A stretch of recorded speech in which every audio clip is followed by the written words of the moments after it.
looking back to the very first fight night in URCC, remember that? That was about 2002. What do you think has changed, or how has URCC evolved in the past, like, 20 years now? Yeah, 20 years. Right? Yeah, And more than 20 years. Where do you see it in the next 10 years? Well, hopefully we get bigger, definitely bigger. What I want is our fighters to always to have a different attitude, okay? Number one is, because before, we just, whoever would be an MMA fighter, we just get them and make them fight. Now we have EMAF. Right now, we have PMAF, where we send our amateur fighters para mahinog sila, and after that, they move on, and get proper experience. So when they get to the pros, they're better. Right. Because I want our guys to be competitive worldwide. The problem is, like, say, for example, in basketball, usually you play in the barangay, then you play in high school, then you play in college. After college, then you go to the PBL, then you go to the PBA. Here in the Philippines, everybody plays barangay, then they try to go to the pros, and they want to go international. And when they go to international, like, why did we lose? Patay. Diba? Yeah. So we have the PMAF right now, where we're actually sending two to Abu Dhabi, two 13-year-olds actually. Oh, wow. Zoe Tubiera and Yuan Santos. They're the number one in their division right now for our PMAF tournaments that we've been having, and they were able to raise the money, and they're going to Abu Dhabi this weekend to fight. We want them to be seasoned properly as fighters, and then later on, that's how we grow. We have to become better that way. We cannot just rush it right away or want to get paid right away. And nandiyan na yung, syempre, kailangan nila kumita or whatever. But if you want a long career, a real career where you really get paid, this is the route that you have to take. Looking at that, there's so many changes now with URCC from how it started, like with URCC 1. What was your most memorable experience with, like, the first URCC? Well, the first URCC was crazy because everybody thought I was crazy for, doing this. Probably I was. Yeah. So everybody said this would never work. I'm going to get arrested, or it's illegal, or whatever. The founder of UFC was my instructor, Horian Gracie. So I said, if you can make it happen in the US, then I can make it happen here in the Philippines. We did that. We were expecting about 500 people, and then 5,000 people showed up. And then after that, URCC grew and we grew. And of course, we hit a pandemic where it destroyed all the events, put all the fighters back. So we're here, coming back, and you know what? I don't care what kind of COVID comes, we're never going to stop again. Okay, that's good to know. Where do you see it now in the next 10 years? Moving forward. Next 10 years, of course, aside from regaining our national identity here in URCC for the country, we're going to be expanding again. We actually started expansion already. We had a lot of events in the US. We had an event already in China, and we were working on Korea, actually. Right. So we'll be going around Asia once again, but I want to make sure first that we get everything solidified in our country, so we have a steady stream of good fighters and we have good programs out there before we go abroad once again. So URCC has been labeled as the longest running MMA promotion in Asia. So what is the most important or integral part of URCC's global success? Well, the thing is, we take the good with the bad. Sometimes because of the situation at hand, things don't work. I guess it's just like anything. You don't give up, and we keep on. We always have to keep things fresh. Introduce new ideas. We're actually the first promotion in the world that got actors to fight in MMA. We had Baron and Kiko fight. After that happened, everybody around Asia did the same thing. After everyone in Asia did the same thing, the US started doing it. Then now they had the vloggers. And you had these guys, Logan Paul, doing, fights. And now they brought it back here and we're doing it again. And people are saying, hey, why are you doing that? No. We started this. We started this. That beef thing. Right? It used to be just in rap music, and now it's in real life. We made him fight because people forget that the URCC is not a promotion that they watched the UFC and said, gayahin ko yan. No, we were doing this way before the UFC. And we wanted to give our fighters platforms so they could showcase their skills because, before this, the URCC, we were doing this in the street. Right. So. Speaking of, you mentioned fighters who are just vloggers in the States. Who are like the top dogs here in terms of popularity and such here in the Philippines? Well, we of course, Kiko Matos, after he fought Baron, kept up with this. And then, of course, we have si Bullet and Bubanga Giba. Okay. So there's a lot of other people, actually. I'm not really familiar with them. But I met a lot of them through Bullet and Kiko. Okay. And a lot of them are going to be fighting also in the URCC. So it's good. I'm going to add this to the URCC events because a lot of people, the purists, said, I don't want to see these guys. They're not fighters. MMA's only for pros. No, MMA's for everybody. Right. Our PMAF, this is just a worldwide, a global organization which is trying to get mixed martial arts into the world. We have kids as young as 6 years old fighting MMA. Wild. So, diba? And of course, we have rules that protect everybody else. But Imagine as young as 6 years old, they're fighting. We're sending two 13-year-olds to Abu Dhabi to represent the Philippines for the first time ever. And, we're going to keep sending more and more as the movement grows once again. I mean, if you said that like maybe 10, 15 years ago, people will say you're crazy. Oh, yeah. And probably they're probably right. Speaking of sending people overseas, when's the next URCC overseas fight? I heard there are plans to like put it in the Middle East. Yes. Are there any? Yes. Next year we have Korea, Middle East, and the US once again. Nice. There's a lot of beautiful big plans out there that we just have to, jump on them right away because things have opened up. And like I said, the reason why I said no matter what kind of COVID virus or whatever hits us, we're never going to stop because I went to the Tokyo Olympics. I was fortunate enough to be there. Yeah, I saw that. When I was there, I asked all of the athletes, all of the coaches, did you guys ever stop training? No. What about COVID? What about it?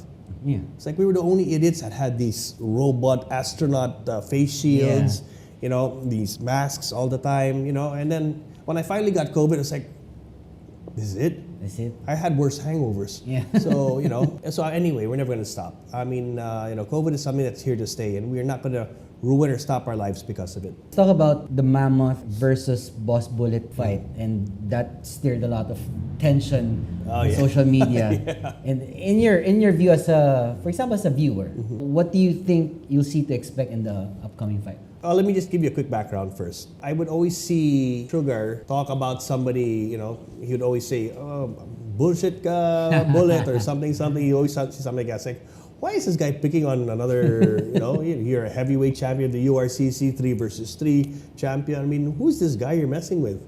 So I look, Bullet's like, why is he messing with this guy? Then later on, this guy starts messing with him back. Fake champion ka. It's like, wow, fake champion, huh? And after that, and then later on, I was being dragged into it. So Sugar asks me in front of everybody, can I fight this guy? I go, no, why will you fight this guy? He's not even he's not a pro. He's not a pro. He's never fought.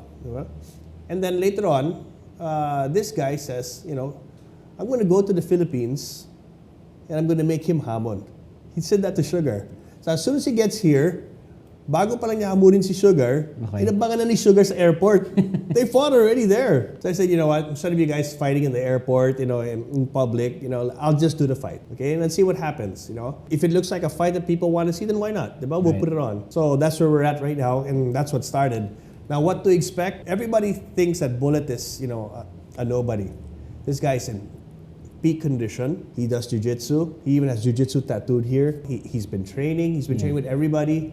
So it'll be an interesting match, but of course the odds favor Sugar because Sugar's a tough motherfucker. So, right? So we'll see. But the odds favor Sugar, but everybody's support, especially the OFW community, is all with Bullet. So this is going to be exciting. When is this going to be? On August 23 at Silo. We're going to start the events at 7 p.m. and we're going to have an undercard here. We'll have about 5 fights under it as well. Crazy. Let's dive a bit into the scene in Philippine Jiu-Jitsu. What do you think we've learned based on the result from the World Championship last year? Yeah, there's a lot of leagues of World Championships, but what we did was we attended the UWW grappling competition. Okay. So UWW is the organization that takes care of wrestling and grappling in the Olympics. Okay. Asian Games, they're making a push for that. So grappling is going to be in the Olympics very soon, just like freestyle, Greco-Roman, and women's wrestling. We're very, very good in grappling. What we did is we sent a team. This is regardless of the, what we did was we just trained on our own. We were safe. Nobody got COVID or anything. The parents worked with us. We got a bunch of, my sons, other people's sons, our students' sons, all champions in their own right. We were able to save up enough money. And we sent them to Russia and Ufa, Russia. And we got 3rd place overall in the world. Yeah, I saw that. Right. Overall in the world, imagine that, right? It was just Russia and Kazakhstan above us. Yeah. And we only sent, 6 kids? If we have more funding, which is always the problem, we can do much better. Maybe we can even become champions. Sponsorships, that goes a long, long way into their training, right? Yes. We'll be working on that very soon. I guess that's part of the game, being able to raise the sponsorship. So all those learnings, how do you apply that in approaching like the upcoming championship? Like, I think it's October 22 in Spain. Yes. We know what to expect. We know everybody's going to be stronger, better. So we just have to be stronger and better and make sure that our hearts and minds are always prepared to do what we have to do. Right. As a Filipino athlete, you are always you're always met with adversity. It's not like the other countries where, it's all out. But right now, we have the POC under Congressman Bumble Tolentino, excellent leader. The Philippines has entered into the golden age of sports. We now have Olympic gold medalists, Olympic silver medalists, and that's because of his leadership. We have Obiena right now doing so well. We have so many, and then we have our soccer team of women. Right, the women's soccer team. So it's the golden age of sports. It's also because of his leadership, and he's been supporting us quite a lot. And we'll continue that and carry it on for the country. Nice. Okay. URCC is also about building, I've always heard this from you, building a community of fighters. You just mentioned like from the barangay level and such, growing it to the professional, to the pros. What kind of culture does URCC create for all the athletes that it supports? The culture is like this. If you want to excel, and be a fighter, you have to just stay in the gym and do what you got to do. It cannot be like you just get 1 or 2 wins like the other old fighters. They get 1 or 2 wins, they get a swell head. And after that, they don't train anymore. They have 5 girlfriends. They finish all their TF in one night, the kind of thing. So we have to make sure that they're smarter. They think for the long term. I've seen so many fighters get destroyed because of their family, because of their managers. 90% of all the managers here for MMA fighters suck. You guys should get the fuck out of here. Because they don't know what's best for their fighters. So what they do is they get them a big payday here in some promotion, and after that they don't even see what the background is, and then their fighter gets killed, and they're like, oh, okay, maybe we can just try again. By that time, he's not marketable anymore. Yeah. So there's so many bad managers here. 90% of the managers here in MMA suck. What do you think is the reason for that? Well, they don't know any better, number one, and number two. Being an MMA manager is something that's, it's not very lucrative. So these guys jump at any chance. Right. So if anybody dangles some money, they'll take it right away. Right. And they don't care. It's just like what Mexico used to do before for our boxers. They would always get, our boxers who weren't that good, fly them to Mexico so the Mexicans get, better win-loss card later on. So that's what our Filipino fighters are being used for. Okay. Suppose it's like this, like you have one person who wants to be a URCC fighter. What's the first thing you tell him? Oh, the first thing is you better train hard and make sure you have a good camp behind you. Another thing that Filipinos always lack is this. You have to realize if you're in MMA, you have to look for specialists in different areas. Okay, so you have one MMA coach. Okay, that's an MMA coach, he's overall. But for boxing, it can't be the MMA coach. You have to get a boxing trainer. Then for jiu-jitsu, you have to get, a Muay Thai guy, a jiu-jitsu guy. It cannot be, you only have one MMA trainer, and after that, what he does is he's the one who teaches jiu-jitsu, boxing, and everything, Right. There's so many things that are, all of these arts are so deep in just it being as individual arts. Can you imagine one guy would be able to do all that? Impossible. So you have to get specialists. I mean, that's how you are as well. Like with jiu-jitsu, you have your own trainers. Exactly. You do Muay Thai, even do knife, right? Yes, you have your own trainer with knife fighting as well. Now, I'm an instructor in a lot of arts. Right. But I don't teach all of that. Yeah. I'm an instructor. Yeah, I got an instructor level. Yeah. So, but I don't teach all of that. So what I do now is like even wrestling. I've been wrestling for 15, 18 years. And then I meet our brother Alex, and apparently I don't know anything about wrestling, which I probably knew all along. And I've been taking down world champions in jiu-jitsu, but then of course wrestling is different. So for a fighter who has like one base, let's say he's known for coming from a wrestling background, the first thing you suggest is that he learns everything else to be a well-rounded fighter. Is that correct? Yeah. Learn everything else, but also make sure you maintain your base. They say, for example, a lot of wrestlers, they say, for example, Mark Coleman, he would fight with his right foot forward when he would wrestle. He always have his right foot forward. So that's how he would shoot in. Now, first UFCC got away with it. Then later on when he entered Pride, someone taught him boxing, he changed his lead. To left. So his left leg is first. So whenever he's shooting, they would see him. Yeah. So, it'd be different. That's how he got knocked out. Yeah, you saw that, right? Yeah. So a lot of people there. So that happens to a lot of fighters. So as long as they have a good guide, and they should also watch the fights, but don't think that just because you watch YouTube, you know everything. Right. That's the worst. I mean, YouTube has done a lot of help, and also it's done a lot of damage. Right. I've seen so many jiu-jitsu people, so many MMA people think just because they watch the YouTube instructional, they know everything. So someone starting from the beginning, what's something you wish you knew when you were younger and you were still building URCC? Okay, first things come to mind, never listen to anybody else. Don't listen to anybody else. Just do what you feel. No, because, a lot of people will say, don't do this, don't do that. And I could have worked and gone way faster had I just gone through it. I would get stuck in analysis paralysis, and I just said, one day, fuck it, I'll just do it. Yeah. And then when we did it, it clicked. After that, so many, I got hassled by so many reporters. What are you doing? Mayayaman, pinagsasabong mahihirap. It's like, no, I fight. Yeah. I fight more than these guys. So what is, so I had to fight everybody. What people say behind your back is none of your business. Right. It's their opinion. Because before, when they say something behind my back, I'd make sure it be my business. so it's whatever people think about you, it's none of your business. But whatever you think of yourself is your business. Exactly. So that's the most important thing, right? So it just made you distracted back then. Yes. Needless distraction, of course. Of course, when you beat up people, you have to go to a court case and stuff, right? So, it's just like these social media people right now. They like talking a lot on social media. Yeah. If you beat their ass, ooh, they start crying on social media, start filing a case. And so, it's not the 90s anymore, though, unfortunately. In the 20 years of existence of URCC, is the greatest challenge that you feel you've overcome yourself? There are a lot of challenges that we had to go through. Of course, the perception, organizing an event, being able to become mainstream. There are a lot of challenges, but I think the challenge is basically doing better than you did yesterday. And always knowing that you always have to be trying to improve, because anytime you're not improving, that means you're falling down. Yeah. I've done events also with my brand Soslam, and I've done numerous events, organizing those. And every time I keep on improving in one event, there's always one thing wrong with the next one and the next one. Do you feel that same way too? Like after you did the first one, we're going to make the second one better and the third one better. Then every time it comes up, like, fuck, we forgot to do this. I know. Or we should have done this, right? It's always a learning experience. Always a learning experience. I had a scare one time. We were live on ABS-CBN. 15 minutes before we were supposed to go live, one generator just conked out. Director calls me. Sira yung isang generator. I go, no worries, we have a backup there. It's okay. Calls me 5 minutes later, sira din yung backup. It's like, oh my God. It's like 5 minutes before. No, 10 minutes before. I go, the hotel had a generator that we can use. Okay, so we're good.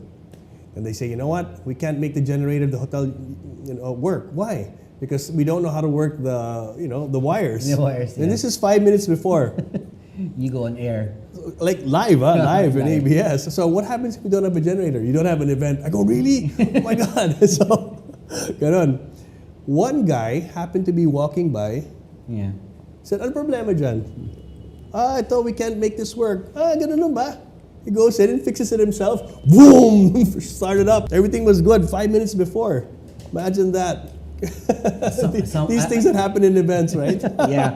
All those things that you plan for, but then you don't expect something that really happens during the actual event. Yeah. Right? It's crazy. But it's one of the most fulfilling feelings, right? After an event. Oh, yeah. That's the best when, you have a successful event. You put your legs up after that event. Oh, yeah. And then everyone's clapping and everyone's happy. Yeah. That's the best. The satisfaction that gets you. Like, you'll get like 100 reviews and people say, 97 will say it's a great experience, and three of them say, yeah, it sucks. Right? It's normal. Yeah. Right? Well, especially in what do you call that? We have these other promotions that always make sure that they pay some idiots to say, oh, you suck. Yeah. Doesn't matter. If you weren't the founder of URCC Global, what would you be doing right now? I'm still training my guys. Still the same thing. I'm always a martial artist at heart. Still training myself and then training my guys. Same thing. Last question. If you had one wish, what would that be? One wish? Yeah. To have more resources at hand to be able to create more champions. I've created the most champions in Asia already. For jiu-jitsu and MMA combined. And we're starting with wrestling also, but we're not there yet. But imagine if I had all the resources. Can you imagine how many champions we'd make? Yeah. So all you need is someone like to help in terms of their training and the venue and everything. Venue. There's so many things. There's so many things in our way. For example, I have a kid, let's say from the province. If we bring him over here, it'll cost money, okay? But then again, he has to study. It also costs money. He also has to live and stay somewhere. It costs money. And then maybe sometimes when he becomes good, his parents say, "Oh, maybe that's not good for you. You become a security guard here." So it's like that. I had a kid who was so good. He was so good. He was 14 years old. He was beating adults, beating everybody in jiu-jitsu. His lawyer says, "You know what? You have to stop that. You have to help me in my tindahan." And that was it. Done. Done. I mean, it's these things because we don't have the resources to help them out. Right. And I can't be one footing the bill all the time. So aside from that, once we get the proper resources, the proper funding, we will create more champions for our country. Okay, so for a URCC fan, where can they get their tickets? Okay, just go to urcc.online. It's all there. And then we also launched our URCC app. It's available for all cell phones, so just check it out. Just download it. Doesn't matter if you have an iPhone or not, you'll be able to access our app. Thank you, brother. Thanks, Chief.